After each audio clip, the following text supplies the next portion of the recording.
3 शब्द हैं पूरी दुनिया में किसी भी व्यक्ति के लिए। महाराज जी हमारी लड़की को भूत चढ़ गया, तो गलती की होगी, किसी पेड़ एड़ के नीचे जा करके उसने कभी कोई अपवित्रता का वातावरण बना दिया होगा, जिसके कारण वहां का जो वेंतर देव है वो रुष्ट हो गया होगा। एक छोटा सा उपाय प्रकल्प करें, घर के अंदर भी अंधेरे कमरे में अपने घर में भी घुसने से पहले 3 बार निस्सही निस्सही निस्सही बोलना पड़ता है। ये असही और निस्सही की व्यवस्था अगर आपने सीख ली तो दुनिया में कोई भी शक्ति आपको परेशान नहीं कर सकती।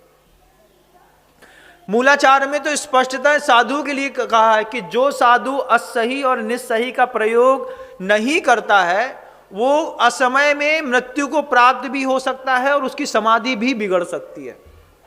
कितनी बड़ी बात है, एक साधक के जीवन में कहा कि अगर वो निस्सही और असही का सही प्रयोग नहीं करते तो उनकी समाधि बिगड़ सकती। वहां किसी को दिया जलाने की, मुंह से चूमने की, माथा टेकने की, दरबार में जाने की, गंडा ताबीज पहनने की कोई जरूरत ही नहीं है। सिर्फ एक शब्द की जरूरत है दुनिया में। कभी भी आप अंधेरे में प्रवेश कर रहे हो, कभी आप किसी अपरिचित स्थान में प्रवेश कर रहे हो, कभी आप बियाबान जंगल में प्रवेश कर रहे हो, कभी आप किसी नदी में प्रवेश कर रहे हो, कभी आप किसी खाई में किसी गहरे में नीचे उतर रहे हो, कहीं आप किसी टनल के अंदर जाकर के ऑब्जर्वेशन करने भी जा रहे हो, आपको दुनिया के कोई भी धर्म का व्यक्ति है वो 3 शब्द उसको बोलना है, निस्सही निस्सही निस्सही। 3 बार ही बोलना है बस। और दुनिया में कोई भी भूत व्यंतर होगा, कोई भी परेशान करने वाला देव होगा, वो उस पूरे स्थान को छोड़कर के इस 3 शब्द में इतनी ताकत है कि वो पूरी दुनिया के सारे स्थान से हट करके आपको रास्ता दे देगा। और जब आपका उस पूरे क्षेत्र से काम हो जाए तो फिर आपको 3 शब्द पुनः बोलने हैं, असही असही असही। ये असही असही असही मतलब मेरा यहां पर काम हो गया है और जो यहां पर अदृश्य शक्तियां थीं जिनको मैंने यहां से हटने का संकेत दिया था, ये असही असही असही शब्द कहता है कि आप पुनः अपने स्थान पर आकर के वापस बैठ सकते हैं, मुझे अब आपसे कोई आपत्ति नहीं है। व्यक्ति को अपने संसार को व्यवस्थित रखने के लिए किसी भी पूजा, किसी भी प्रकार की इस तरीके की अगरबत्ती, थोड़ा आला बनाना, अलमारी में फोटो रखना, उन फोटो की पूजा करना, टीका लगाना, उसमें आपके दादाजी की भी फोटो है, दद्दा जी की भी फोटो है, पर दद्दा जी की भी फोटो है, सब में आपने टीका लगा के रखे, लाल कुमकुम का टीका लगा दिया। महाराज तो बहुत पुरानी परंपरा है, हमारे बाबा जी करते थे। अच्छा तब तुम भी करो, फिर तुम्हारा लड़का भी करेगा, एक आध दिन भूकंप आएगा, सब मिट जाएगा एक साथ। इन सब का उपाय है बंधुओं, जब आप कभी भी किसी भी एकांत स्थान पे, अपने ही घर में, अपने बाथरूम में भी प्रवेश कर रहे हैं तो आपको सबसे पहले निस्सही बोल देना चाहिए। क्यों? बिल्कुल अंधेरा है आपके घर के अंदर, तो आपको ऐसे किसी भी शौच स्थादिक में जाने से पहले निस्सही निस्सही शब्द का प्रयोग करके ही आप लघुशंका दीर्घशंका इत्यादि करते हैं, तो आपको किसी भी प्रकार की ऊपरी बाधा जीवन में कभी भी नहीं हो, कभी भी। ऐसा नहीं किसी जैनों को नहीं होगी, दुनिया में जो भी व्यक्ति मेरी यह बात को सुन रहा है, किसी को भी इस तरीके की कोई भी दुराव्यवस्था नहीं बनेगी, कोई भी भूत व्यंतर परेशान नहीं करेगा।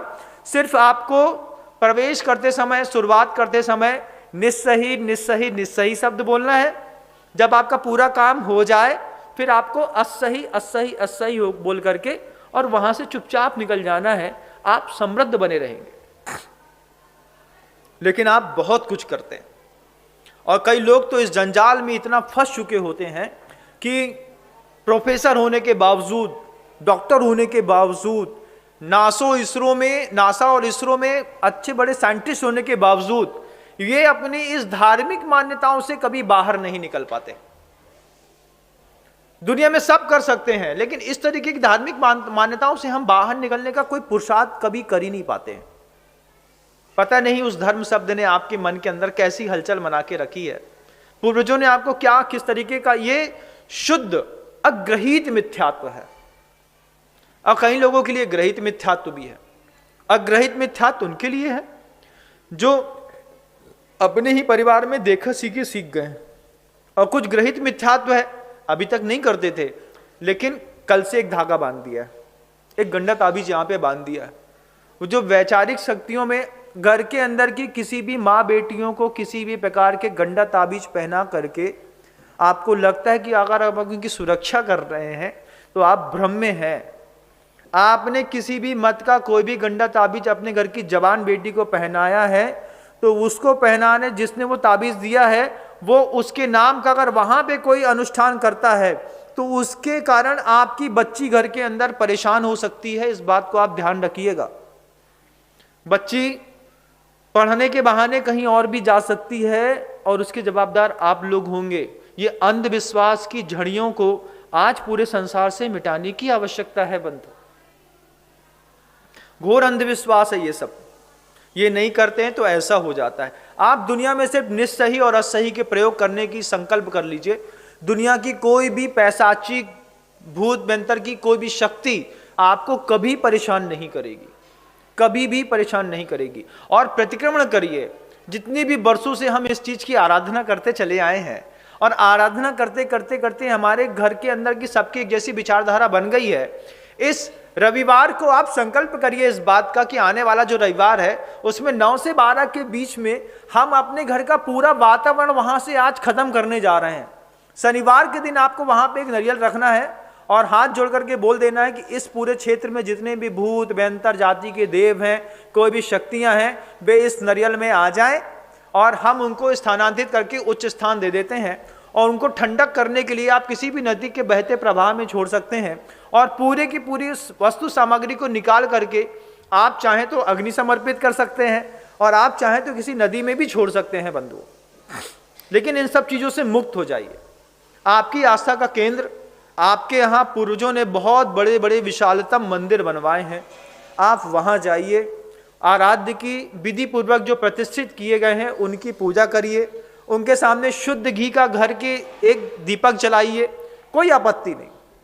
इस धर्म से मुक्ति चाहने के लिए आपको दुनिया भर के जितने भी पोस्टर हैं, जितने भी देवी देवताओं के चित्र हैं, जितने भी घर के अंदर आप अगरबत्ती मोमबत्ती कुछ भी लगाते हैं, चढ़ाते हैं, कुछ भी करते हैं, आने वाले रविवार को आप उन सब से 9 से 12 के बीच में मुक्त हो सकते हैं। इसमें कोई आपत्ति नहीं है। जीवन में एक भी देवी देवता आपको परेशान नहीं करेंगे।